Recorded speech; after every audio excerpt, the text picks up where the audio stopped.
Ladies and gents, boys and girls, Children of all ages, the children of Generation all X ages. proudly brings to you. It is Dolly and JJ, and a few others will be joining us shortly on Well, the maybe at least one Awesome. other. At Few is least kind of. no. Taylor said he was coming. We'll see. On the side quest, a special post-PAX edition. Hey, Post-PAX birthday podcast. boy! Tomorrow is your birthday, not today. Yeah, but Yeah, by the time we end this show, true. it'll be tomorrow your time. It'll feel like it. It'll feel like it. Everybody wish JJ a happiest of birthdays. How you doing, JJ? Tired still. Oh, why are you tired? I'm coming down hard from the Red Bull. Yes, same, very much so. It has definitely been one of those experiences, hasn't it? That was a weird PAX because it doesn't really. Most of the stuff it felt like we did was just like unrelated to PAX. Oh, geez, in a way, yeah. I had the most fun just like being with you guys, man. To be fair, it was probably it was one of those like, I needed this. I hear you. It was time away just with you guys hanging out, bullshitting. Your brother's cool. I like your brother. That's the first time I ever. He's sometimes cool. I'm gonna switch you over here. The hey, there's Sam. I'll put Sam. Hey, Sam. How are you? Welcome back. Welcome back. Did we go somewhere? We went to PAX. At the PAX, and we're back. Welcome back home. Oh yeah, welcome back home. No one died on the way back. Oh yeah. Yeah. Well, that we know of. We somehow made it. I mean, maybe a drifter somewhere, but none of us. There's a drifter. Oh, we'll get to that. We'll get to drifters that got away. We'll get to drifters. First and foremost, I want to give a thank you to our Patreon sponsors. You guys are wonderful people. Thank you to Punk Defied as our executive. You can find them at PUNKDEFIED on the old Blue Sky and everywhere else, really. Thank you also again to our producer, Stefan Swanlin, Zero the Prototype, Exaginous, and Jeff Grubb. I wonder what he's up to these days. Thank you to everybody for being a part of the Patreon. And there's lots of friends of the show. There's lots of things. So thank you very much. Very, very helpful for y'all to be a part of our experience, helping keep us running. Otherwise, I would not have been. I would be in a deeper hole than I'm already in now when it comes to paying off the website. So, like I said, we are like a quarter of the way through, and I hope you're doing good. Actually, want to ask if I can make some art for your channel. Sure. Yeah. Arts are always cool. I would love nothing more than to see side questing art. Agreed. If you can figure something out, we would love to showcase it for sure. Emma. I'm trying to remember. Listen, it was 9:01. I hit the go live button. Okay. Yeah, actually, technically, you're late this time. You're late this time. It's gonna be a pretty fun show. Taylor's gonna join us as soon as he puts babies to sleep. Speaking of babies being asleep, there's a cat with a baguette is probably asleep. Sam gets to return to anonymity. Hey, like I said, everybody wish JJ a happy birthday, which will be tomorrow. Happy birthday, JJ. You're gonna be the big 40. Yeah, 40 Good Lord, you did it. You survived somehow. I love it. Against all odds. my brother was asking about your age, and I'm like, yeah, he's gonna be 40 this week. He's like, wow, okay, yeah. He's like, said something about you basically being able to just be an incredible sex symbol. And I'm like, you should have seen him at PAX in 2022. Because Brenda was all over. Still bring that up. But hey, thank you to everybody who came to I know we said it before. Thank you everybody who came to our panel. You can actually watch the panel live or watch the recorded version of the panel on there. Thank you to Sarah, Vierender, Finn, Matt for joining us at the panel. Of course, Matt being the total side questing way of just being just popping in there on the He was microphone. he was the one friend left out. I mean, that's Sam. You did not need to put that in the private chat, but thank you anyways. Sam said he's sorry. He's trying to shove some nuts in his mouth. You're yeah. lucky I didn't put it in the public comments. Yeah, exactly. And then thank you everybody who came to our party. I checked, and we were sold out of tickets. I set the limit at $4.99, and we sold out at $4.99 the day before, which was just wonderful. By the time we left at 10, it was like at 350. Yeah, it was at 350 at 10. To the point where there were folks that I bumped into on Saturday, on Friday and Saturday, who said that they were there till after midnight, which is awesome because we were not. Like I said, we left at 10 because we were tired. But there are folks. Some of hanging us out are 40. Some of us are 40 now. Dally, he's like in his mid 60s somewhere. So I think something like that. Yeah, we'll drop our Discord in there. So. We have a SideQuesting Discord somewhere, don't we? I think we have a SideQuesting Discord. Yeah, of course we have. No, absolutely not. Somebody dropped the Discord in the. I can share it. I'll share it. I was gonna say, does Dally just not know how to share the Discord link? Yeah, that's why. No, I don't. I am, as a lot of people know, I'm very dumb. And that's essentially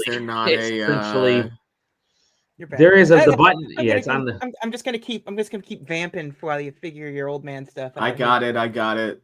Sam's doing it. Okay. Hold on. Somebody's gonna have to link their YouTube or whatever. So I'm gonna paste it in our chat so you guys can paste it. Yeah, whatever.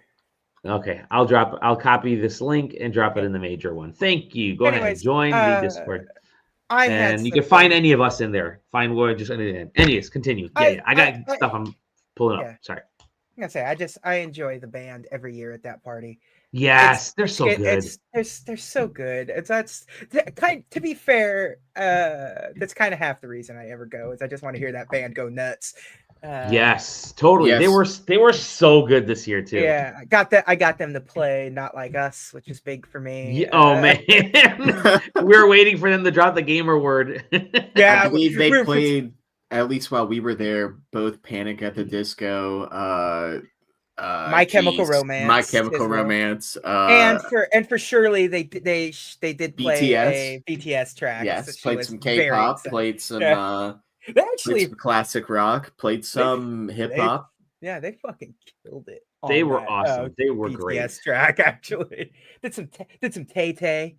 Yeah. I had a lot of people tell me that they were waiting for the band to show up. So our party started at 6. The band came out around 8:15 or so. Yeah, I think, somewhere around there. We're super used to like it being both nighttime and the band starting when we get there. Right. Like our party was actually like super early this year, and because it's in May, the sun was still up. So right. Oh yeah, the sun was still up. It was so confusing. Yes. It was weird. But don't worry, we don't have to worry about that because next year it'll be back to March and it'll be dark all the time. Stupid freaking March. Yeah, March 26th through 29th, they have announced it. So that's kind of the first bit of news that we're gonna have in the show. Yeah. Do the Simpsons joke, lousy smarch weather. Lousy smart, like the smarch weather.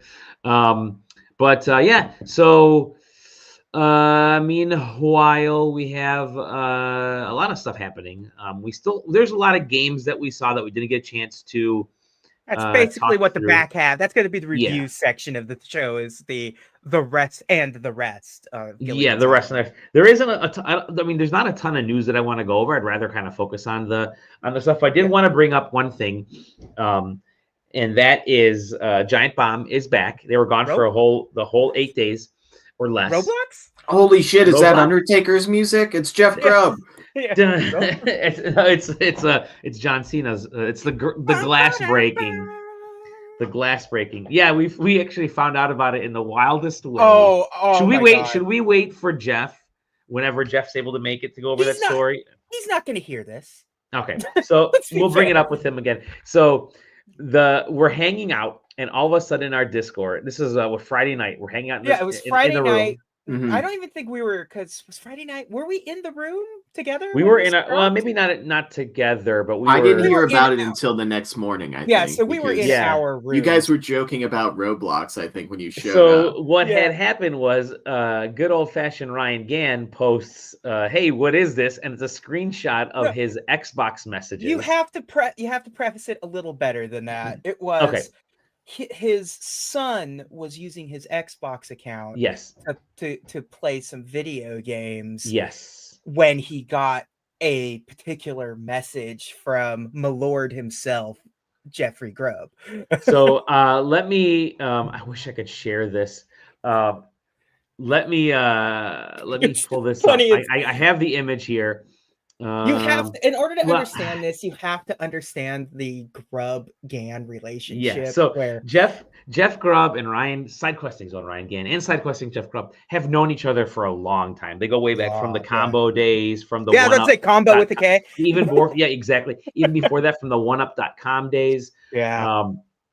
And they're really good friends. They always chat, and we get him. And Gann is, like with everyone, 100% antagonistic whenever he can be. Exactly. Completely and there's no single human being more antagonistic than Ryan Gann. Ryan Gann almost got me.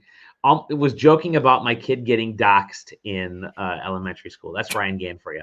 Anyways, so he gets this message from Jeff Grubb that basically says, "I just bought Giant Bomb," and the next message below it is, "Roblox?" Question mark. Yeah. It Keep is. in mind, this is Friday night. They don't announce that they bought Giant Bomb until Saturday night. Yeah. Yes. And so we're trying to figure out what's going on with this. What the heck? We were parsing it out like, no, there's no way he was hacked, because how would he know that this is the relationship Grubb and Gann have with one another? And I'm like, and Grubb wouldn't do that as a bit to Gann, because Gann would have no idea what any of that meant. Like, Gann couldn't give less of a shit if Grubb bought Roblox. He knew, or Roblox, Giant Bomb, because he knows that also Gann couldn't care less and would do nothing with that information. Like, so this isn't going to leak out, because Ryan actually holds shit really well. So here is the order. So Ryan looked at the messages that were coming in on his Xbox and decided to look at the messages on his phone. The message from Jeff Grubb at 7:49 p.m. was, "I just bought Giant Bomb," and then like right after that, "Roblox?" ? Thinking, why is Ryan playing Roblox? And then the response from Ryan was, "Hi, I am Ryan's son, and yes," as a Roblox ? And then the next one was, "Congratulations." Yeah. And then finally Ryan replies back again, "What do you mean you bought Giant Bomb? You should hire me." Hold on, Ryan, you still employed by SideQuesting. How about you get your ass on this show once in a while and maybe put out some new content before trying to jump ship to the competition? And then at 9:10 p.m., which is central time, so really it's 10:10 for us, he says, "Also, why are you logged into an Xbox at PAX East? You should be running up a PR person's company credit card." And then he says, "Tartar sauce, dude." Tartar sauce, dude. Just the funniest thing. And that's when stuff started to break. Like, Grubb posted a message within like a couple minutes. He had posted a message to his Patreon and immediately deleted it. Then they all started tweeting from the Giant Bomb account, and please come to our panel tomorrow. Blah, blah, blah. So things were once PAX retweeted the their ARG of where everyone posted the come to our. I was like, oh, this actually did happen. This isn't just this is Jeff actually. being you're welcome, Jeff. We didn't ruin it for you. Yes, definitely. So also, did you watch the panel at all? Yeah, it was cool. It was really good. Boy, it certainly does sound like one of the absolute first people that found out would have, outside of the crew, was Ryan. Because he was saying, it's like, we literally just signed the deal like late last night. And I was like, you texted Ryan late last night. Like, he was so happy he could not. Yeah, it was great. It was just so wonderful. It was wholesome stuff. I love Jeff. I love Dan. Yeah. Me and Dan are like opposite ends of the exact same coin. It's like I'm a little Yeah. more put together than Dan, I would think. But, Are you? Are you really? Yeah. I don't know. Yeah. Yeah. Dan wears glasses. Do you know why Dan wears glasses? Why? Because when he was wear 'em? when he was younger, he thought glasses were cool, so he wore prescription glasses without a prescription, and it fucked up his eyes. Oh, So to this day, no. he has to actually wear glasses. Oh, yeah. It kind of sounds about right, to be honest. It's a very much a Dan Unbelievable. thing to do. Unbelievable. He's the Unbelievable. Forrest Gump. This guy worked for the WWF or WWE. Yeah. He worked. It's like he's been everywhere. He's done everything, and now he owns Giant Bomb. I don't know. Now he owns his trajectory Giant. is insane. Yeah. His that moment on the Gertzman podcast with him, and it was great. Like he couldn't keep it together. Go. Okay, let's get into some of the stuff we've actually been playing. Okay. I want to start with let's start with Sam. We're gonna start with you, Sam. So we went to PAX East. Remember that? That's what we've been playing. Surprise. Yeah, exactly. Yeah. No, it's like went to PAX East, and we by the way, later I'm gonna open up the One Piece cards. Oh. Went to PAX East, and obviously the last episode we covered something like 10 games, which I'm in the process of splitting every single one out. Thanks, everybody. We're gonna probably cover like 6 or 7 more this episode. Yeah. So I wanted to start and just get. Don't worry, some of them don't require a whole lot of words. Yeah. So Sam was able to play a game called Windswept. Yes, I wasn't sure which one you were going to go to first. Yeah, so Windswept, Top Hat Studios is publishing it, I believe, or Top Hat. Sorry, Cat just jumped off my lap. Top Hat Studios is publishing it. It was at their booth at PAX East, and if you're watching the video, it's basically a little bit of a mixture of Donkey Kong Country / Mario / Yoshi's Island. So basically a 2D side-scrolling platformer, and you've got a little buddy that follows you around. And yeah, on its like face value, it looks very much just like a sort of like what if Mario was Duck and Duck and Turtle, and then sometimes apparently Ride Chameleon and some other animals. But it has this really like interesting moveset where like you need both companions to do certain moves. There wasn't really an explanation other than like run, jump, and like hit a combination of those to do things. In the like couple of stages I played, no one really sat down for what would have been like like maybe like 1-1 to like 1-5 in a Mario game, but for this game, and it was really cool because you got these separate powers. I didn't figure them out fully yet, but like basically like you could kick the turtle to use it as a weapon if they were there behind you. You could also fly with the duck, which is something that you couldn't do as a turtle. I think the turtle had like a dash, like sort of like a Sonic dash, but it didn't have the same sort of animation. But I didn't really find a situation where I needed that in the little bit that I played. There was also like a double jump if you had the turtle with a kick up. So it was one of those where I felt like I was kept discovering more powers as I was playing it, like different ways that I should have. Well, if I had known how to do in earlier places, got like they sort of have like a star collectible system that you're used to in these sort of games.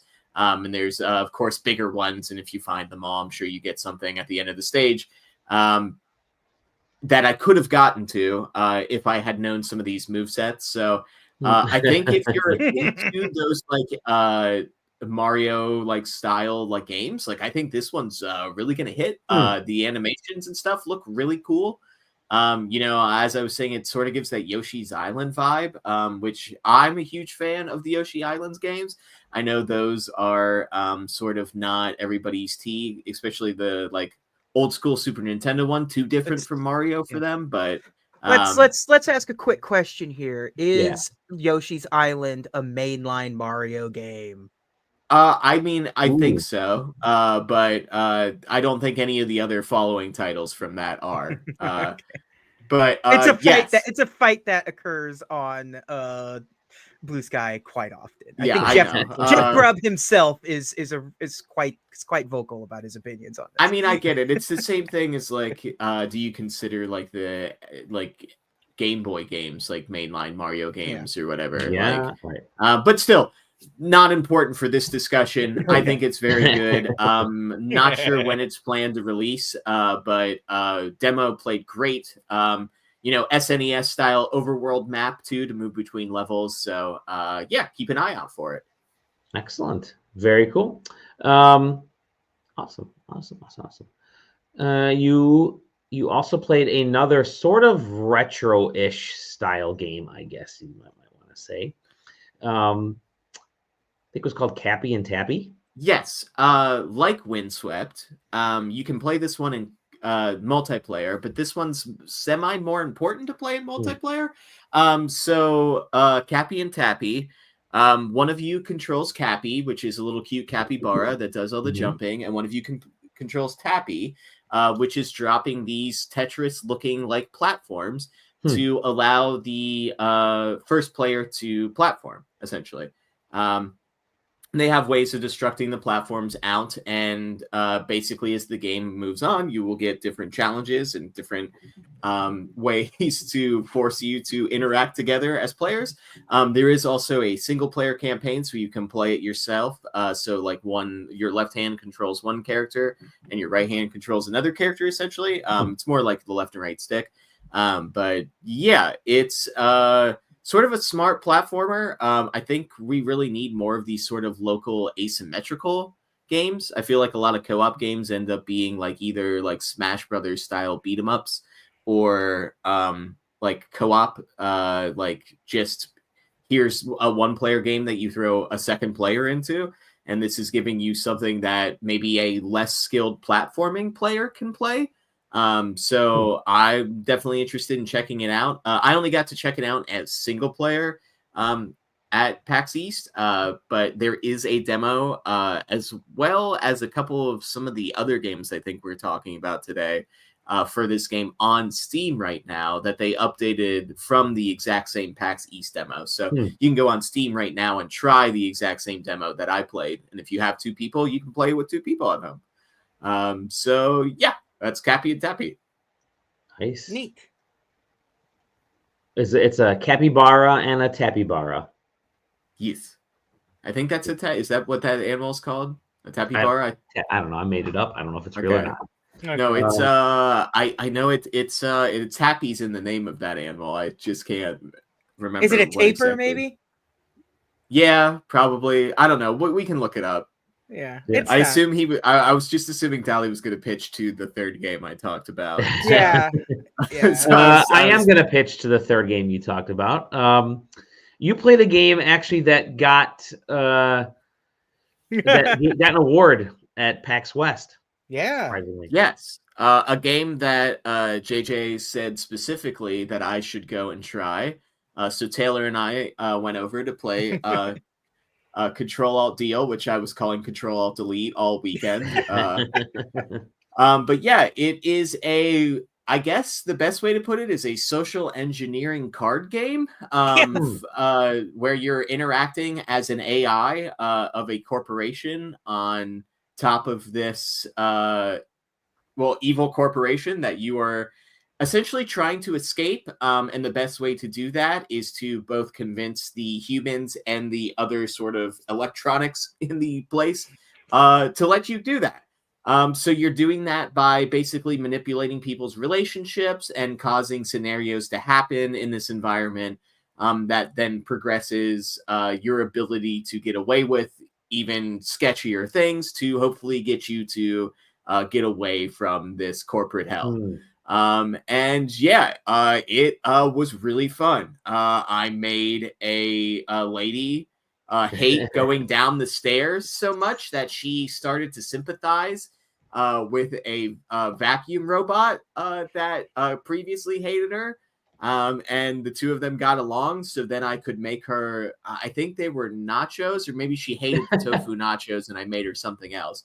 But yeah, it was kind of cool to basically be given the option of like, hey, you could distract this cleaning robot in a way that maybe you make like an area dirty or you make an alarm go off or something to make that character go away. And then you could just make the food for said worker. Or you could do what I did, which was make the two of their relationship basically be them bonding over the fact that they both hate going downstairs. Obviously, the robot vacuum cleaner can't climb downstairs so much that they could hang out in one room together while I microwaved the food that she wanted. Yeah, I assume that was just the little scenario that we played on the show floor. The complexity of that is obviously going to get deeper. You're going to have way more moving parts. You're going to have more relationships to balance. But it really seems like they've done it in a smart way that it's like a card system. So it doesn't seem like you can sort of get yourself trapped too far down a rabbit hole that you're not going to be able to succeed, or there's not going to be able to be a way to sort of like build yourself out of it. And they're all, it also seems like there's enough interesting ways of just the sort of social interactions to be able to push these relationships in interesting ways and dynamics that, hopefully you get into scenarios where you have like half the floor in love with you and the other half like ready to see you burn or turned into your higher ups at a moment's notice. Excellent.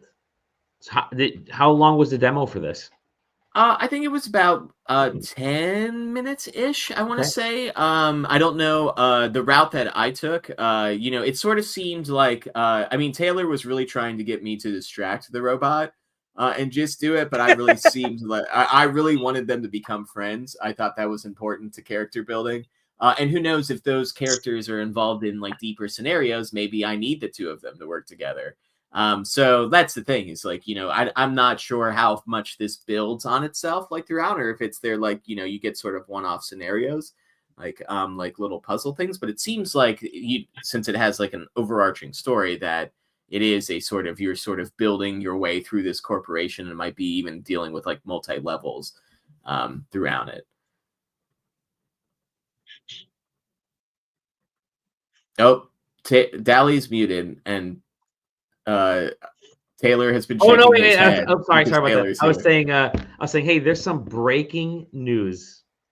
Breaking news: the Super Mario movie sequel has been named Super Mario Brothers 2.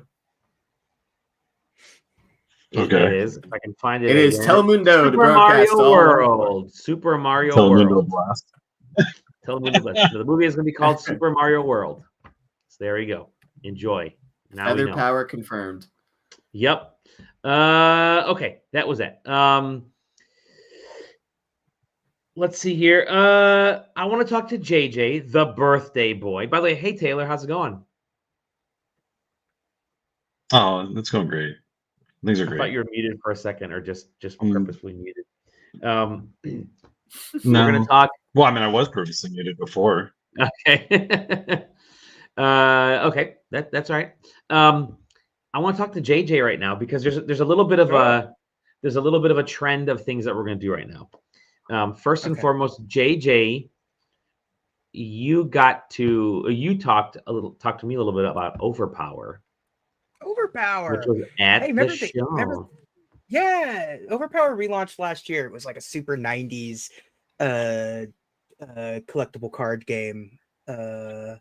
That was sort of focused heavily on DC versus Marvel back in a time where you could be DC versus Marvel. And it was a much simpler time. Cards. Yeah, a simpler time and a simpler card game. You had you had a team of 4 heroes or villains with a third in reserve, and you just kind of fought back and forth with your power cards and stuff. You could do different things and stuff. And it really was kind of a who would win kind of scenario where, you had your DC heroes and your Marvel heroes going at it. And it was fun. It wasn't as complex as Magic, which was kind of hitting its peak at that time before it sort of made its resurgence in the last decade. But Yeah, it went under. These guys bought it, and they told me that the Marvel and DC cards are backwards compatible. The new cards you can just put them right in there. But some of the rules have changed a little bit, so there's a little bit of reconfiguring you need to do, but not anything, super tough to work around. And they've partnered with some. They've partnered with some powerhouses. There's going to be Invincible decks. There's going to be Walking Dead decks.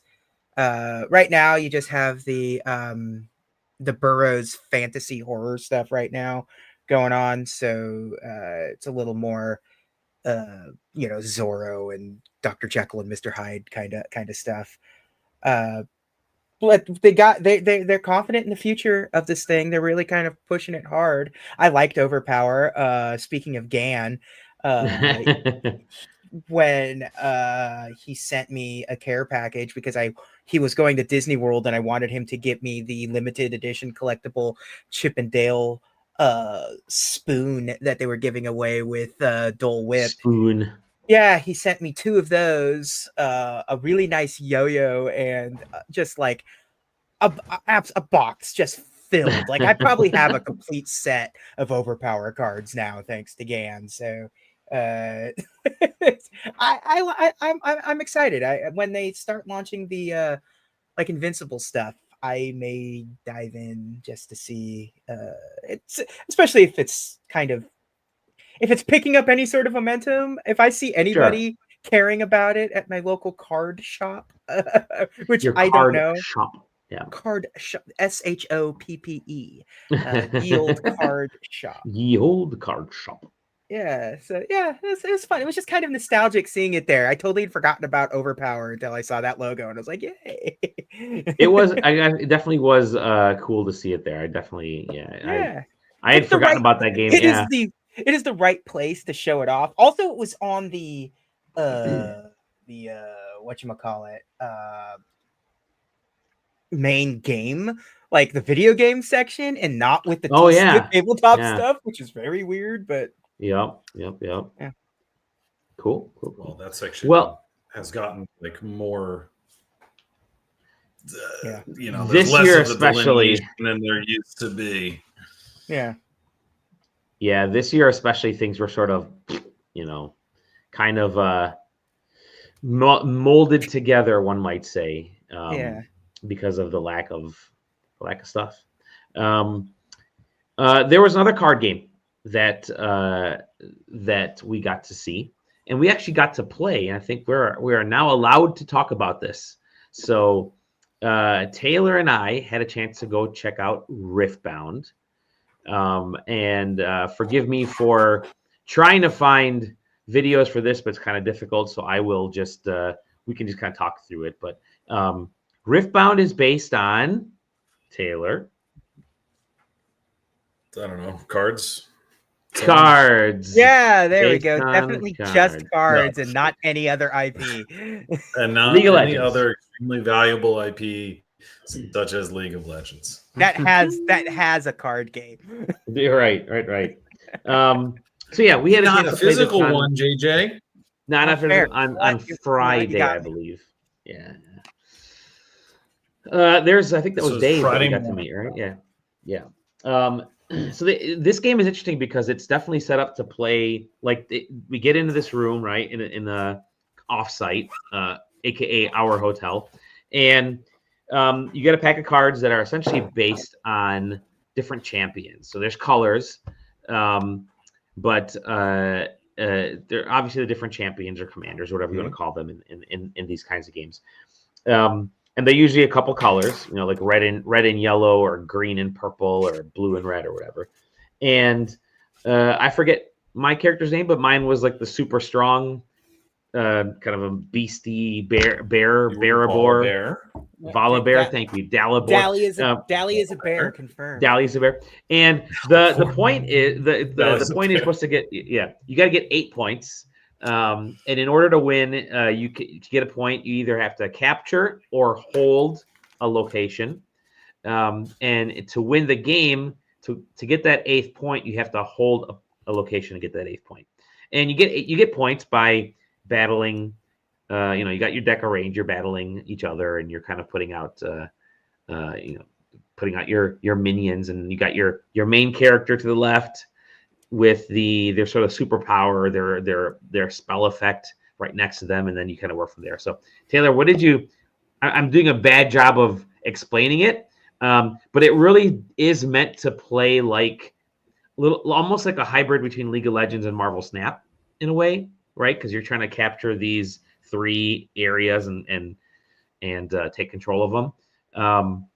But just quick impressions. I really like this. I really enjoyed my time with Riftbound. I was surprised because I'm not much of a card guy, but Riftbound and then the Magic the Gathering stuff we saw, like I really enjoyed Riftbound. I mean, what did you feel about like playing it?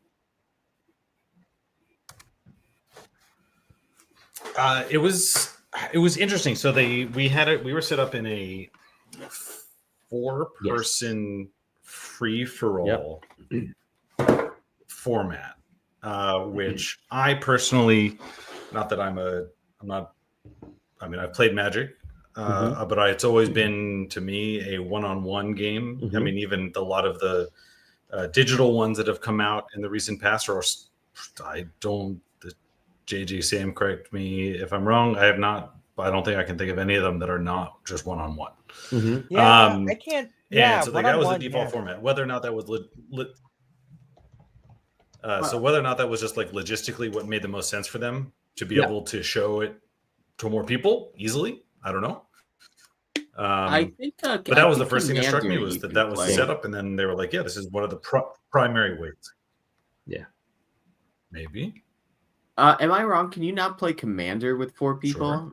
I think that's like one of the the default ways to play my audio now as I put it. I know that I put. Uh-oh.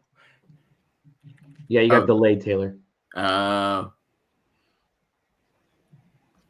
while he's trying to get set up over there, you could play kind of 4-player free for all. You could play in teams as well. He's but one-on-one is not like the primary way to play it. You can play one-on-one as well, but it's like free for all is the way we play the 4-player free for all. But yeah, you can do one-on-one. And again, it just depends on how many people you want to play. You can play 3 people, you can play 4, whatever, free for all teams. You can do like 3v1. It's really kind of flexible to how you can play. I think the ability to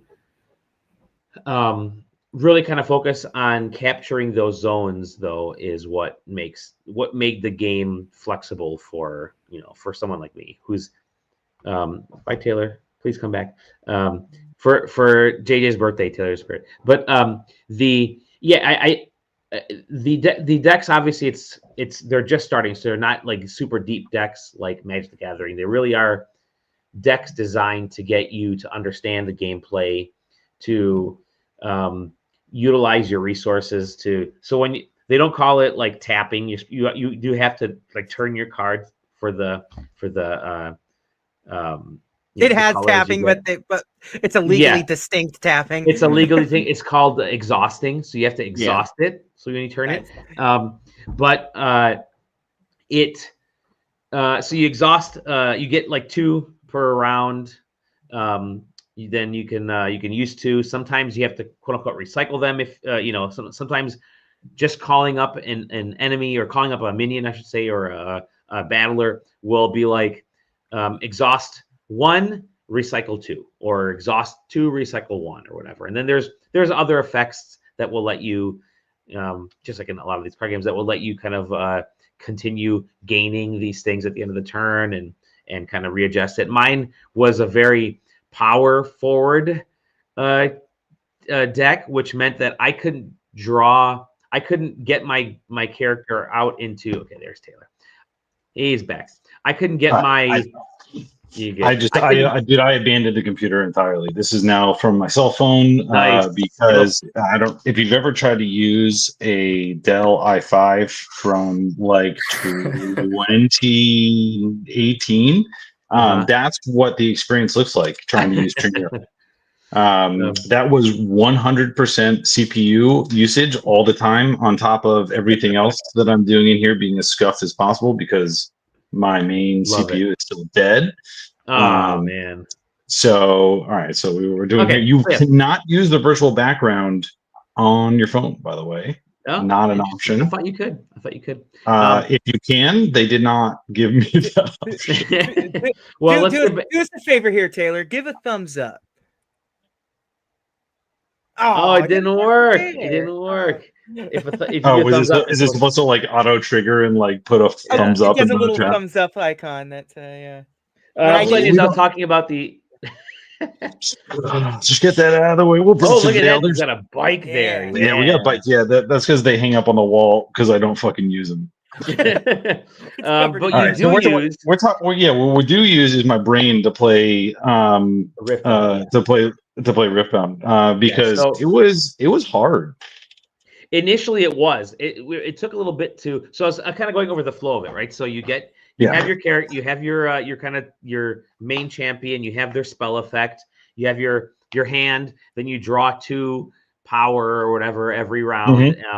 Your goal is you have to take when you have enough power to actually pull a character out of your hand or your kind of your main champion. You put them in sort of the central hub area on your side. They're available. Yeah, there you go. And you're able to use them. Your base. You're able to use them from there. Take them out, move them back and forth to the 3 different kind of lands that you're or the areas that you're trying to capture. And these areas can be very plain, or they can have effects on them. So, let's see. The ones that we played with. One was if you are defending, you can freely retreat your character upon another person attacking. Yep. One was if you control it at the resolution of the turn, then you get a free 1 power creature. Yep. And then the other one was I don't remember the other one. I got to it. So that's pretty good. Important question.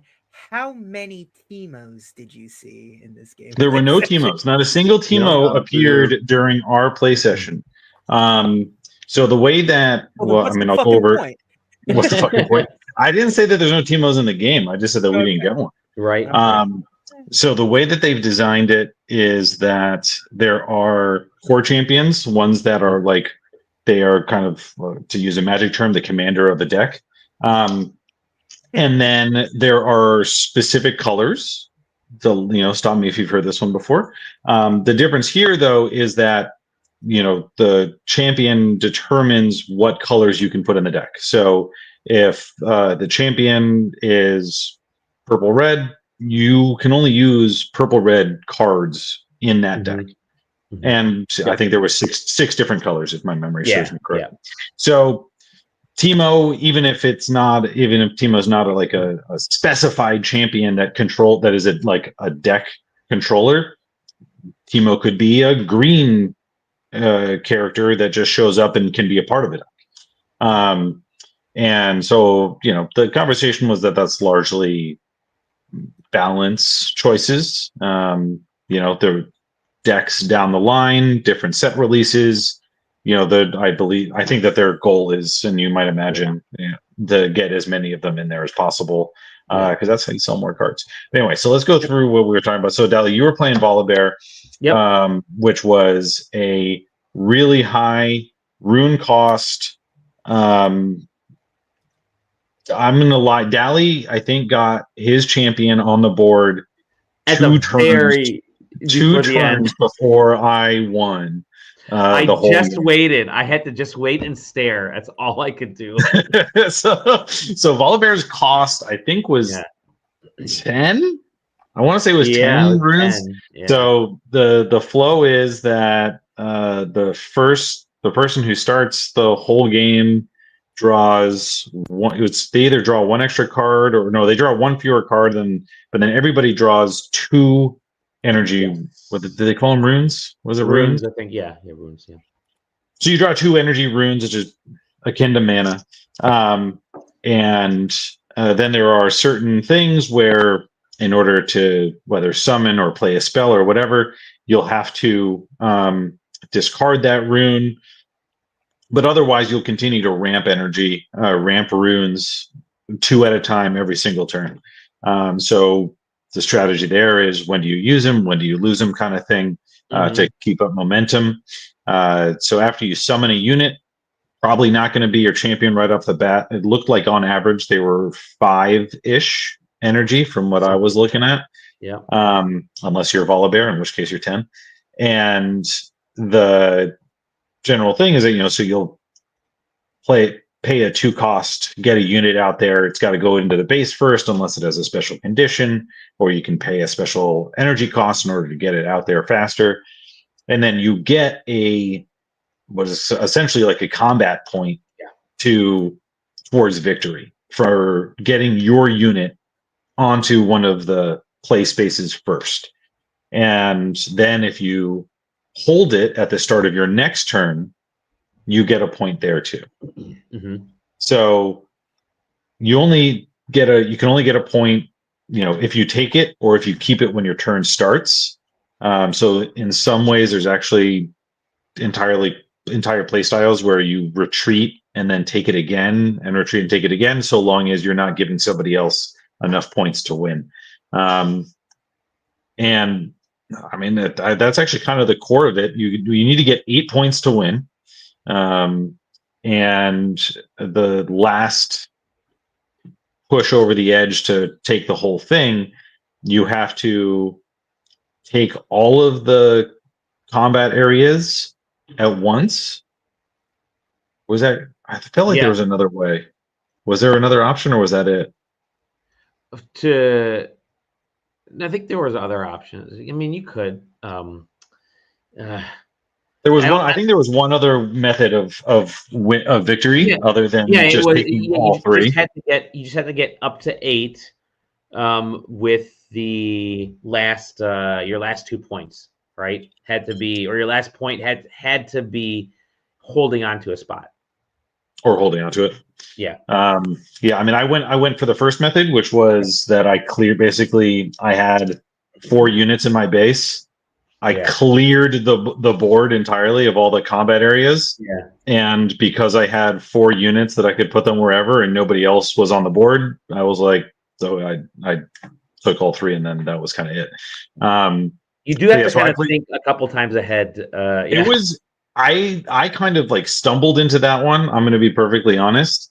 So I played as Jinx, and in addition to the champion, each champion has like a core card that sits right next to them. So it's usually, it can be a passive, it can be I think the word was exhaustible, tappable ability. So you basically use on command type thing. Jinx's ability was that if you start your turn with 1 or less card in your hand, you draw 2 cards instead of only drawing 1 card. Right. Which is really fucking strong, as you might imagine, playing a card game. Extra draw, when you draw twice as many cards as anybody else, it's really good. And then the other thing is that gets shuffled into your deck is another kind of like core card. So for Jinx, it's the big rocket, and there was a lot of discard synergies in the Jinx deck. So you can use the rocket, and if you use the rocket, you can instead choose to discard a card, and then you put the rocket back in your hand, which you can use to really good effect to say keep your hand at 1 with only the rocket in your hand, and then you can see where the infinites start to pop up. So my second to last turn, I ended up with just the rocket and then 1 other unit, where if you discard the unit, you can instead exhaust 1 energy to immediately play it for free. So basically you just skip the rest of the resource cost, and it just goes directly onto the playing field. So not only did I get to keep the rocket in my hand, but I also put an extra unit on the board effectively for free. It was, like I said, I kind of stumbled into that one because Dave was like, "Oh, you're gonna do the rocket special thing where you discard a card," and I was like, "Yeah, you know what? You're right. I should do that." And then it just kind of toppled into it.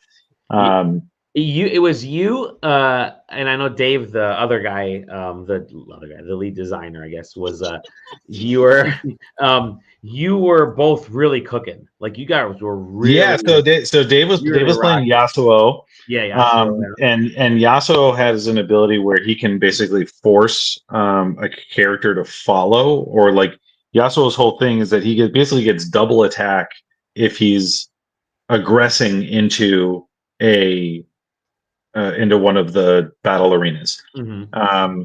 So the base attack of Yasuo is like 6, or the base power, I guess it is. Even Volibear, who's cost 10 to fucking play, only had a power of 9. So like even if Dali had gotten his card out there, Yasuo literally could have just shown up and been like, "Yo, by the way, you're gone because it's 12." It's pretty nasty. So the whole thing is that Yasuo is better at initiating into one of those fights, but he only gets the base power if he's the one who's defending it. So he was doing this whole thing where he was going in, going out. I think he took 6 points by the end. Yeah. The guy who was sitting next to me was playing Victor, and Victor was like a build an army kind of deck. Yeah, which he unfortunately didn't really get to do either. Yeah, I think it's. I mean, like he was getting like a lot of cards. Yeah. It just didn't snowball in the way that I think the deck is supposed to, and that's probably just because it's a little bit harder to pilot. They self-admitted it was like it's tough trying to pick between showing you all of the mechanics that are in the game, and also it's like, do you play a really boring 4-person combat? Or do you play something that is a little bit harder to follow, but you get to see everything that's in the game? And obviously, they picked the latter. I mean, it was great for me because I won. So I had 2 points. I was able to use a spell to. Oh, that's right. Yeah, you got a dragon on the board, and then that dragon stayed there for a turn, and then I killed it with a rocket. You did. Yep. But I mean, overall, I thought the game, once we really got going, like the game actually moved at a pretty good pace. I think once it almost felt like there's a little bit of a slow go while you're racking up the runes, and then when you start getting runes out there, stuff just starts to move quickly to the point where by the end, I was so far behind. I realized I'm like, there's no way I'm going to catch up unless one of you guys messes up and I'm able to get Volibear out there. But yeah. I wasn't able to, but I did. I enjoyed the kind of more climactic, hectic pace that it was getting to. I don't know if that's how I would always play, because you are just trying to get to eight points, and every game is different like that. But I will say the back and forth on a 2-person game was crazy. Would be crazy, yeah. The folks behind us were super loud when they were playing. They were so loud. It felt like they had played before. I'm going to be honest. I mean, that's the other part is like anybody who's sat through a first tabletop session event where you're like, all right, time to learn how to play Scythe or one of the other extremely complicated TTRPGs that are out there. It's like, yeah, this is going to be rough for a little bit. I mean, I'd say like I remember the last time, the first time that I played Magic cards, except that that was like 30 years ago. So I don't really remember it that well. But like I remember when I was like 8 and I actually read the instructions of the game, and I was like, oh, this sounds like it's going to be way more fun now because I could and. Obviously, I don't think that sending us full instruction sets for the game was really an option, but that would have been sweet. I'm just saying, would have loved to do that. But yeah, no, it was a lot of fun. Like Dali said, it was like by the second to last turn when you start to see the puzzle pieces laying out in front of you, you're like, okay, we got a game on our hand. It's definitely intricate. And in a positive way. I personally felt like there was a lot of feelings of the tug of war. I mean, obviously it's based on League of Legends, which is a MOBA. So I kept feeling a lot of the MOBA back and forth that I attribute to that style of game, which is a hard thing to capture. But I thought that they did quite well. Actually, I think that was probably one of the more very successful from that standpoint. Impressive things to me was finding a way to capture that feeling and put it into a card game. They might have done it with their digital TCG. I don't know because I never played it. That's no knock on them. That's just not my bag. They made a great point because I think you had asked the question.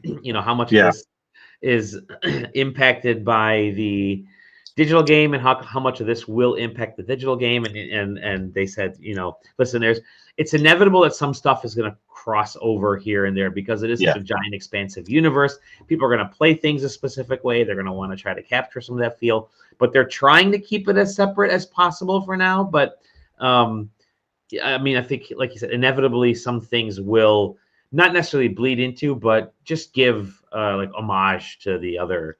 Yeah. So, one thing that they said right off the bat is that there is artwork first of all, which I don't blame them for. You have artwork that people worked hard for, and theoretically they own the license to. So you might as well use that. And on top of that so Dave was also the lead designer for the digital TCG. So obviously there are certain designers that worked on both. So it's going to be impossible not to have crossover of ideas and of mechanics between those two when you have resources that were a part of both. Yeah. But I think that he was specifically vague. I'll put it that way. I think that they have to be. You can't say that we gave up on our other games so that we could do this one. But the releases of the digital TCG are minimal at this point. We'll put it that way. It's always possible that there's crossover to the point where one begets the other's content. That I guess that would probably all depend on monthly recurring player base and stuff like that, metrics that we're not privy to. At least that's what I would imagine. This is not their comment. I'm extrapolating from what my personal opinions. I do have one question, and it's going to come across as maybe I'm being mean, but I'm not. I'm actually genuinely curious what you think the answer to this is, and who do you think this game is for? Is it for League people? Do you think League people will get into it? Is it for somebody looking for a new TCG? This is I think it's both. So I think they are they're definitely trying to say, here's a new TCG. Here's a new physical TCG. The market's hot for it. I think this is the right time. Arcane, even if you're not a fan of League of Legends, Arcane. Arcane. That's what I'm saying. Is that the characters from? Yeah. So they're hitting mass appeal, which they didn't have before, and it's probably right now close to the top.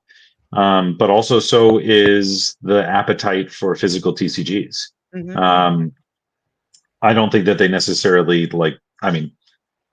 it would, if somebody specifically timed the market, was like, listen, I can tell physical TCGs are about to go in nuclear. We got to do it so that it releases in 2 years. If somebody at Riot made that prediction, then they deserve more money than what they were previously making, because it's it's undeniable, right? You releasing it even just into the speculator market already has it's just the hype begets hype kind of thing. It's a snowball momentum builder, which I think will aid it no matter what. Did they talk about I'll let you finish here. No, I was just gonna say, but at the same time, League is its own little monolith. But I just don't know if the MOBA League players are TCG players at the same time, but also I don't know. I think you want to capture every one of them. Yeah. You want to capture every one of them that is, though. That's the thing. Well, and I And think you you're probably going to will. also hit League players that are no longer League players. There you go. Because Yes. maybe they're not into MOBAs, they don't have a friend group that does That's a that or good whatever, group, but yeah. they like the TCG market. Maybe they're Yeah. already Pokemon players or whatever, What One do you Piece think? players. Did they talk about like rarity systems and how like that? Because you know TCGs, they get weird. Some of them, like Pokemon, will like I'm kind gonna of I'm gonna be paywall honest, it. JJ. Yeah.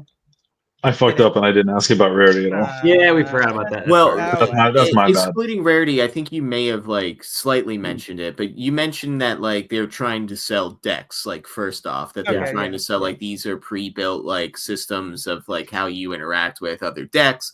But I don't know if you specified whether like I buy these starter decks, but I can also go out and buy like these single packs that have 10 cards, 5 cards. Yeah, I mean, you don't make a TCG without selling booster packs, so I think that's kind of like a foregone conclusion. Mm-hmm. It's just not ready for the booster pack yet. It's like, they might not have enough like fully built out. The reason why we were embargoed is because all of the cards had new art, which had not been seen or released yet. So you know this game has been play tested before, and I believe that is available information. I don't think that's embargoed anymore, and wasn't before this weekend. You know, people had played it, but the biggest thing is that certain cards had been adjusted. You know, some nerfed, some buffed, and it was all new art. So that's the primary reason for the embargo and why we couldn't talk about it before today. Well, technically Sunday, but whatever. At any rate, the idea is that yes, you know, there's a color system which is going to determine and drive balance, which means that there is a deck that you have to build because you have to build it around colors. I did not ask what size the decks are meant to be or play style as far as rule set for commander or, you know, again, to use Magic terms, and stuff like that. So yeah, probably going to be rarity. And some of that I don't might know even fluctuate before release, I would assume at this point. I would guess that the answer to the question was probably going to be like, yeah, I'm not sure yet. Because it'd be interesting to see if they do the like, well, the rare ones are just like fancy alternate arts to existing cards, or if they're gonna like, or if they're gonna do the shitty one where it's just like. I will say, I think that abandoning Magic's tendency towards the good cards or the rare cards, and instead say the rare cards are the cool ass cards. Just like looking cards is like far superior. Drive your rarity just purely based on deck aura. Aesthetic. Like how how much aura can you play on like to like swag on your opponents? Like, yeah, I have all of the coolest looking cards. I have the secret borderless art rare that you did. That's what I'm saying. Cool ass cards. It is. I mean, it is League of Legends. So oh, there will be ass cards. Yeah, there's got to be skins. You know it. So the game releases in October of this year. That's when the launch is supposed to take place. So I'm sure we'll be finding out more of these other questions. You know, over the next few months here. I'm sure they'll be doing more press. JJ's got to check it out at PAX West. Check it out at PAX West. Oh, you'll certainly know when you can start pre-ordering. Yep. Don't have to doubt that. So let's move on. That way we can get some sleep. Surprisingly, there was a game that a couple of us played that wasn't a card-based game, but gave us cards after we played it, and it was just a demo level for a game that was, I don't know, a few weeks old, maybe. I don't even know how long it was. Called Bogdan's Cross. Yeah, boy! I was sitting there like, I couldn't. I was like, where is he? I didn't play this, so I get to walk away. I'll be right back. So that's fine. So there are some card-based things. So the idea for this game is kind of interesting in that it's a 2D platformer. There are some platformer is so 2D side scroller. They want to create so the development team, some of them were there talking about it. They wanted to kind of create almost a Dark Souls-ish in 2D. But it's very focused on. There's like a lot of obviously cross. There's a lot of religious sort of tones to this. The whole first level is about a burning church and the beasts that are coming out of it. What if the Crusades was anthropomorphic? All anthropomorphic. It was a very short demo, and it was really just kind of meant to showcase the flavor of the game. So you can't really talk too much about the gameplay because they just kind of put this sucker out. But it has a cool sort of stop motion-y style that you talked about, JJ. So the cool thing when we talked about it was the artist is sculpting every single part of this game in VR. Yeah. So he's using I think Quill is the name of the software. Yeah, I think it's Quill. That's a VR. So everything you see, like the main characters and all of the animations and everything, are being like, it's stop motion, hand sculpted, like the sets and characters, and that is a lot of work for this. Hi to you too, Taylor. But yeah, you're right. It's a ton of work. The main it looks beautiful in action. The final fight that they kind of throw you in looks insane with the lighting and the stop motion and certain crazy his cape moves really well for being stop motion 3D sculpted VR. What was at the bottom of the screen? You'll see there's a red side and a blue side, and that's meant to be it is faith. Blue is faith points, and red is doubt points. Faith and doubt, and it's basically how you react to things, how you answer questions, or do your actions or approach situations. Will affect. Where was this game? PAX Rising. Yeah. Okay. I was like, this was not on the show floor. Right. But it's meant to affect your gameplay. But they didn't have it working. They told us. I forget what he said. It wasn't really for. I forget what he said. It's like if you have higher faith, you're I forget what it was like. You're stronger, but your defense is less because you're kind of relying on the your faith. And if your doubt is more your defense is better, but you're weaker, weaker and stuff, and because you're angrier and you're just So it's cool concept, but visually very cool. I just wanted it's one of those I don't know what this demo shows of the game, but it's something that I want to see more of it to see if it comes together, kind of thing. But it looks cool. Looks cool as hell. Cool. Yeah. Let me see if I can find I have the card right. Which certainly here. seemed to be the theme of PAX Rising this year. Yeah, it looks cool, but I don't know if the full game. Yeah, Bogdan's Cross. Don't know when it's coming out. I don't think they know. They said they were hoping for next year. Yeah, exactly. We stopped by the Genki booth. Yeah, we did. And got these. The world's worst Switch case. The Switch, everything's loose and rattly inside, so they just gave us. I threw it in my bag and was walking around with it. It was like. So Genki was there showing off some of their Switch 2 accessories. That was really kind of funny because I kept wanting to ask them, so what's up with Nintendo? I knew they weren't going to respond. Yeah.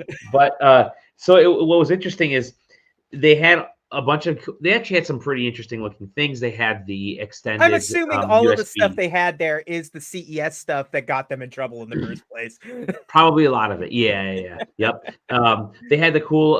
They had the case for the Switch 2. So they didn't have a Switch 2 there. No 3D printed Switch 2 like they had at CES, but they had the case there, and it was different controller clips. The one thing that I thought was really neat. There were two things actually. Was the MagSafe adapter for a extra power, so USB-C based power. So you would just plug the USB-C battery in there and route the cable around, and it was like a MagSafe battery that you just clip on the back. So it was kind of neat. And then they also had the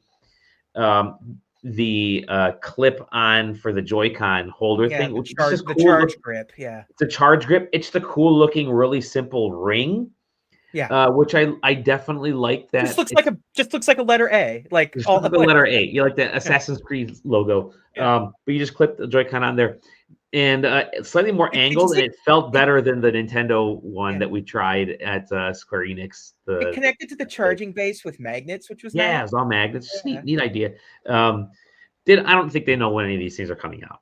There was all 3D printed stuff that was sitting there. And so I think it's funny because I asked him, I'm like, yeah, so, do you have like the press information for this, like a press kit or like flyers or anything? The guy's like, no, we probably should, but nope. I'm like, oh, they probably do, but they're not putting anything out there because they're going to get in trouble if they start putting some stuff out there with this lawsuit going on right now. So they probably had bought the booth space already, and they're like, let's just kind of show stuff. So, but it was cool. Thank you. Half the booth was also just the stuff that's already on the market, the Shadow Cast and the they had. Could you buy their products there too, or no? Nope. There was seemed to be a common trend where nobody had business cards. Yeah, that was kind of a common trend. I want to talk real quick. Speaking of last thing about cards, I want to open up these One Piece cards that I have. And then we're going to move on to maybe the last 2 games that we can talk about today. There's a little terror. Bubsy, it was garbage. There we go. You already talked about Bubsy last time. We don't want to hear about it again. Still Why do you keep talking? You keep talking about the game you don't like, man. Because it's funny. He actually likes it. It's a bit. While he's opening those cards, I'd like to point out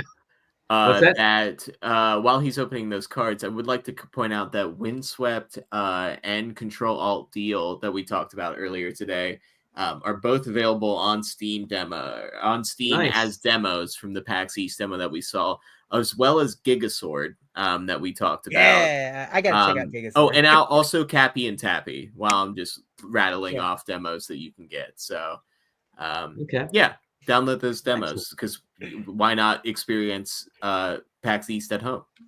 I'm gonna say there is no PAX Bubsy East at home. Yeah, there you go. There's a bunch of demos. You can find this page that specifically shows you the birthday boy, and also specifically shows you all of the demos that were available that were shared on the Steam store. There's plenty of demos that didn't make it on there that were at PAX East, but you can experience some of them. Dosun. Dally, renowned One Piece fan. I was going to say, Dally, you need to tell me exactly what island these are from. They're the one in the water. Which art is this, Dally? Well, luckily for you, it says on the card, but you don't even know where that is. Yeah. Nope, no idea. Schneider. I know Schneider. Oh yeah. Ratchet. I know Ratchet. For IGN. I can't wait for him to pull a Japanese full art right now. The Kingdom of Kurma. Oops, I'm knocking this thing. Jigoro of the Wind. Look at that cool looking guy. Dark Schneider. Come on, rare Pikachu. Full art rare. Yeah. Full art rare Japanese Nami is what we're about to get. Sakazuki. That was good in my special pile. Inuarashi, and then the last card, right in the last card. There's 2 more. Vinsmoke, kind of nice. Vinsmoke, Yanji, and then nice one, Perona. Look at that. That's kind of cool looking. Okay, yeah. That's it. Cards. Yeah. Zach will tell me how many of these are if they're worth anything. They're probably not. It's probably not. He's gonna say no, none of them are worth anything. You should just send them to me. Just send them to me. And that's all right. So we played a game. I had a chance to play a game. JJ went with me. We got this thing, a scarf. Yeah. And we got I keep hitting shit. And we got a 3D printed scarf, which has been breaking for me. A scarf. However, a scarf. So we went and saw the last. Let me fix this. Bam. We went and saw The Last Caretaker, and I got to actually sit and play this game as. And yes, my brain does want to call it The Last Guardian. Yes, right. Does it? I got to actually sit and play the game, and they recorded the gameplay session, which was a really cool thing. I really wish more. And we have a clip of that now. Yes, we do. Yeah. Love that. This is me going incredibly crazy. Essentially, you play a robot. Humans have This is. I'm not gonna make it, man. No, it's fine. There's no way. Yeah. The Watching while I'm there next to him exactly. is already. This happens when you're watching on your phone. Humans have disappeared, and I will point out that there's going to be a lot of he's doing stuff that he's being told to do, like this table thing and stuff. He's not going rogue. I do have fun picking up boxes and throwing boxes. Anyway, so Last Caretaker, first person sort of puzzle, not really FPS. There's some light shooting. It's a survival style game where you have a boat, and your goal is to go to the world has been kind of filled with water. Your goal is to go from little either plots of land or buildings or like platforms, a bunch of other things in the water. Like you can actually go underwater as well, but we didn't get a chance to see that. We did see it. We didn't get a chance to record it. But and again, you're supposed to essentially help collect they call them seeds or the human embryos, load them up into a rocket and shoot them off into space. Well, what you have to do that is get power to your boat, which is all done with tubes because the internet is tubes. It's got these kind of power cores. There's diesel power and there's electrical power. Diesel power obviously gets your ship running. The electrical power lets you do stuff. You can also find previous caretaker bots and destroy them like I did, the poor little robots. It's not a fast-paced survival style game. It's very much a slower, calmer experience. I don't want to call it cozy, but it's much more of exploratory because you are exploring this vast ocean and coming up on these platforms. There are some instances where you can take on enemies, and I might zoom in on a couple of areas later here. Sorry. You can explore by finding like nooks and crannies inside the building. Stuff is you got to like turn lights on. You got to fill up power. You can craft. There's a whole crafting system built in. It's a survival game. You can make longer pipes, longer tubes. But you're spending a lot of time collecting cable because the more cable you have, the longer you can make those tubes. Dally kept attaching the cable to himself by accident. So they want to point out that they're like, listen, there is no tutorial in this. You just go. You literally just go and figure stuff out because you're this robot that's been birthed. And they made the point of saying it was like Mario 1-1, the very first level where you're running to the right and you learn to jump. They want to make it that sort of simple, and they're still working through those instances of how to do that. But you're picking up, you're crafting or picking up these hoses, and you're attaching them. You can actually power stuff back with the electricity that's in your body, which is actually kind of a neat thing.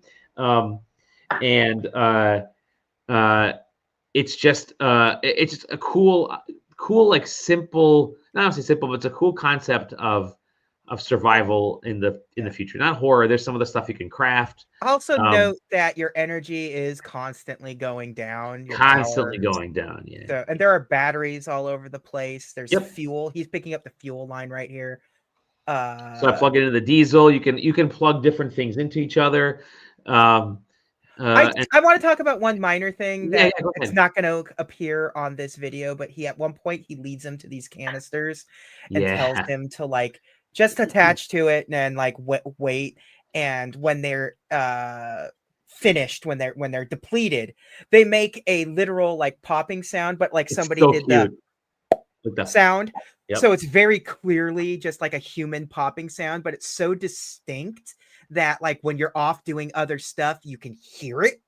Like, oh, it's done. I have to go back and more with the like it's a clever way of handling that. It's the audible. They do a lot of audible, a lot of audible cues, a lot of visual cues because they want to make it very apparent as to what you're doing and what you need to do and what's happening around you. So like we don't get to see the main gameplay loop because we never get to get any of the seeds. We never get to like raise a human because that's the thing. It's get the seeds, put the seeds in a cryopod of some sort, raise that human, and then get him to the rocket platform and send him up into space. And there's my boat.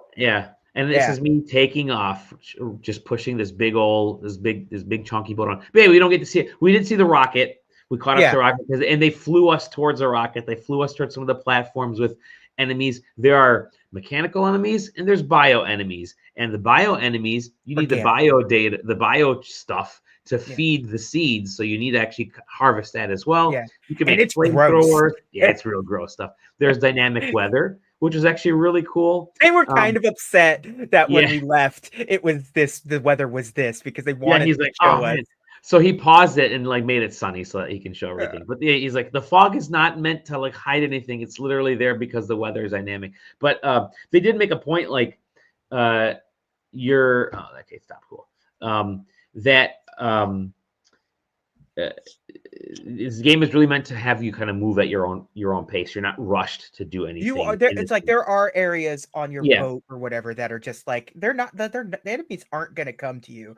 You can do stuff on your boat and not have it be an issue. It's when you're on the platforms you kind of have to worry. But even there are like when you're in the the room, the machining room or whatever. It's like there's plenty of places to just The question is, are there procedural levels? They made a point to say everything is handcrafted in this. There is zero procedurally generated stuff. It is all handmade. Every level, every platform, every detail. That's where they're spending a lot of time. There are like 9 dedicated people working on this, and then they're outsourcing a lot of their stuff. But their studio is 9 full time, and then they have a lot of like contract and outsourced work. But I think it's funny when they started the presentation. I don't know when the game is due, but when they started the presentation, you see like, okay, here's the platforms they're going to be on. You have Steam, Epic, PlayStation 5, Xbox Series, and then the Switch logo. And he's like, oh wait, you might notice there's something missing. And he hits a button, all of a sudden, like literally that sound, and the 2 pops up next to the Switch. And it's like, there's a Switch 2 game. I'm like, okay, cool. But these guys have I think Channel 37 is the name of the company. They've worked at a lot of other. They have a lot of experience. They've worked at a lot of other. They're like studios developing stuff. Like they're like a bunch of guys are from like Ubisoft, I think, or something. Yeah, Ubisoft. So a Finnish studio. A lot of cool folks. Just really interesting game. You partly feel lonely, but then you learn the history because you're just the next caretaker. They went. You learn the history on it with the lore. You learn the history with the lore and things like that by you get audio cues. You find stuff that's written all over the place. There's a little bit of BioShock-ish stuff in there, but it's definitely more Metroid style of realization. Yeah, really kind of fascinating game. I enjoyed playing it for just the 25 minutes you saw in that video. I'll post that full gameplay session. But cool. There's like weird quality of life stuff in it that was interesting because when you saw Dally moving the table around at the beginning of that and stuff, it was just to show off that like objects are going to catch on the cables, but you never will. Your character can just because your character can't you can't jump in the game. The game takes care of all that stuff for you: climbing, jumping, moving. So they wanted to point out like, you're better. You don't need to do that stuff. It'll do it for you. But this is what happens when you try to carry things around. I love dismantling stuff and breaking things apart. Every robot Dally came across, he absolutely eradicated from existence. So so I love throwing boxes up against the wall. I wish we could have gotten doing a bunch of stuff. So wish we could have gotten the screens where they showed us their like who this game is, like the main people this game is for. There were they had 3. So they had like these 3 areas of who the game is for. There's sort of like a 60% or 70% is here, and like 15% and 15%. They have the folks like they really want to focus on adventuring. When we really say we want people who love to adventure. We definitely want folks who are like into FPS movement and into puzzle solving, but those aren't the keys. It's like we want you to adventure and enjoy. Those folks you could tell they didn't really want to compare it to No Man's Sky because of the procedural part of it, even though it really felt a lot like No Man's Sky on the water. But again, it's non-procedural and everything's sort of very focused when it comes to what your tasks are and stuff. But it's great. It's a really good experience. Gave it one of our games of the show, because we couldn't do it. We gave our awards before or right after we saw this, and it was already. We couldn't go back and give it to them because it was behind closed doors. So but cool stuff. And then the last game that I wanted to talk to was something that maybe the first thing that all of us played, the good bookend there, and that was Mycopunk. Oh yeah, I mean, me and you played it. A couple. I don't know if anyone else did. Sam, did you play it? Nope. Yeah, I didn't either. Interesting concept for this guy. Yeah. It's essentially Borderlands-ish. There's some extraction stuff. There's some Destiny stuff. It's we played PvE. So we had 4 players together on a team in our squad, and we had to eradicate this fungus, Mike, whatever. And obviously you're landing on different parts of this planet, and you have to just kind of take these tasks. So it started off with we had to repair a laser, so get all the parts. Then we had to fire the laser, and then we had to make it to the extraction point. All this was in like a 15-minute loop that they had there in a demo. Really cool animation style. The demo they have there, and it's the thing with show floor demos, is like they only give you a vertical slice of what this game is. You don't get to see everything. So I don't know what else is in this. It took a hot minute to understand how the gameplay worked. Yep. Like there's nobody really helping until they saw you really struggling. Right. Which is not the best way to right. The one thing I did find kind of cool for respawning your teammates, your squad mates, is when you die, don't lose your head. You actually do lose your head. You have to connect. In half. Yeah, you get cut right in half. You have to connect. So if I'm near the upper half, I have to grab the upper half and find the lower half of the body, and then rejoin them, and so on and so forth. So I thought that was actually kind of cool. You have to actually find the parts and do some work. So it's not just wait by someone to get them to respawn or heal them. It's actually put them together. So yeah, it's very Left 4 Dead meets like Destiny. Yeah. I would almost put like more Risk of Rain on it. Risk of Rain, is a good one. Yeah. Again, only 15 minutes. I didn't know quite what to think at first. The more I let it kind of gel within me, the more I thought I actually kind of want to go back into this world, because there's some interesting design elements. And each class has its own thing. You picked an interesting one because I made you pick it because he was like a little frog boy. He can set down posts. Yes. Like his power is he can set down posts that you can grapple from. Like so he can set up the grapple points. I could put a post down and set up a grapple point up top, and then both me and anybody else on my team can actually use this to grapple across to get faster across there. It's actually kind of a nice little feature if you're trying to make it from one end to the other. Yeah. So Michael Punk. Any other comments, JJ, besides the cool look of it? I really like I like a nice thick black border around the animated thing. It really does a really good like the first Borderlands, where it was more of a style. It was one of the bigger displays on the show as well. Definitely was. It definitely seemed to be the one. It's Devolver. So like they only had 2 things showing off this year. They had 3. What was the third one? That wasn't. So was this? It was Monster Train 2. Yes. Oh, that was at that was. And then Batsu. But that was technically at their booth, right? Yeah. Batsu was at their booth. I thought Monster Train was at a different booth. It was. It was within the same borders. I thought it was also Devolver. Yeah, I believe it was. Either way, I kept pointing to it because it was like Big Fan was the big fan logo was above fan. That's right. No, you're right. I mean, the publisher is Big Fan Games, so So you were way off, Taylor. You lost. Way to go! Literally, it's part. It was like in their square footage. I don't know if they had like a deal going or what. They were next to the NASA booth. And the VR pair the non-existent NASA booth. Thank you. Thank you. Very helpful. So that's. I think. I mean, there are more things we can talk about. I mean, obviously there was the Magic the Gathering panel, which was really cool. That was awesome. They unfortunately cut out the stuff with Kenny Omega and Adam Cole, because that ran really long. That was actually really funny. So Sam and JJ and I go to this Magic the Gathering panel. We got treated like royalty sitting in the front. No, I'm just kidding. But third row, baby. Third row, baby. There you go. Oh, that's right. Who'd you get that from? You got that from there you go. Oh, that's a mystery too. We found out those are random posters. So some of them are going for like $250. Shall we? Let's see what you got there. See who you got. If it's Cloud, congrats. It is not. Who is it? Terra. Man, now I'm pissed. That's the one I would have. No, I'm pissed. No, I'm pissed. That's What's eBay say on that? No, I'm just kidding. I don't know. We're gonna find out. What's my eBay rating? I would not sell anything on eBay because of the cut they take. Sell on Marketplace. That's what I'm gonna do with my cloud. Yeah, it was cool.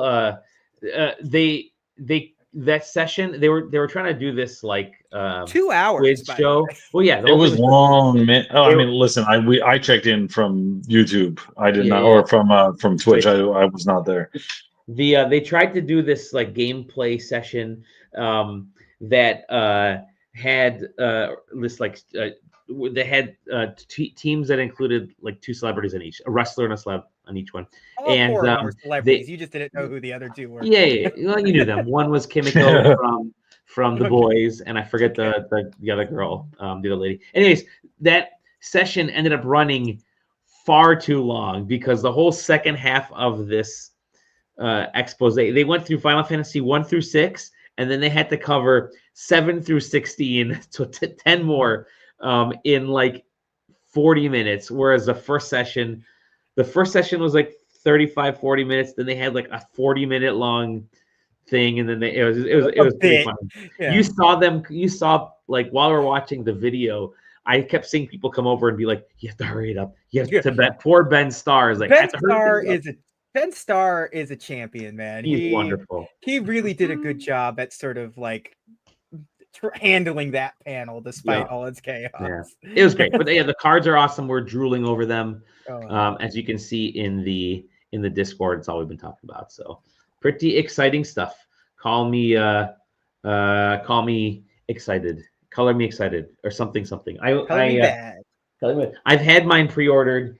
They gave us these free card packs as well, which is like basic green card pack. By the way, this cool cloud bag is Sephiroth on the other side. Yeah, Sephiroth on the other side. Cloud. This is also going for like $50 online. Yeah, $50. I can pay off my hotel. If Taylor sells that, he can probably pay off his portion of our hotel pretty quickly. Nope, just kidding. It's not worth the oral loss, man. You're keeping Terra, but no. So it's just cool. A lot of it was good to see Magic the Gathering there. I was surprised that they were going to be there, and they were kind of the good hit of the show next to the Giant Bomb stuff and next to our stuff, of course, at PAX East. They had one of the largest booths on the whole floor. They really did. Right next to Larian, which was not showing a video game. Yep, so, they were just selling stuff. But then again, neither was Magic the Gathering because it was a big ass booth for what was like 6 little pillars, six little pillars that showed off key art for the new Magic the Gathering set, and then a giant ass line so that you too could hold the Buster Sword and take a photo, or stand behind the flower bed that Aerith hangs out. Yeah, or behind the Aerith flower bed. And then Saturday they actually had the autograph signings with Ben Starr and the wrestlers too. I mean, I'm just trying to be like a little negative Nancy about it, but like those are like literally you come down the escalators at PAX East and it's like, oh look, here's Larian and the Magic the Gathering booth, of which it don't do nothing. Yeah. It's not like a thing that happened. Like Larian to sell merch, Magic the Gathering, they sell photo ops, advertise merch, and it's like that's like the biggest. Those were the 2 biggest front and center booths. It's kind of like it's baffling, like, but you understand like what happened this year. Like, I get it. I get it. Just like it hurts on the inside. Yeah, it's like Square Enix used to have one of the always have a massive Final Fantasy 14 booth, and their only presence this year was in the Westin conference room. That so like it was, I don't know, it was feeling rough, man. Yeah. This is a rough one. I'll be interested to see what West is doing this year. Yeah. At least it'll be post Switch 2. Yeah. That's true. But that is we'll find out more later on when it comes to PAX stuff. They've PAX tickets go on sale next week or the week after or something like that. 22nd, I think they said. 22nd, and that's right after some other embargoes.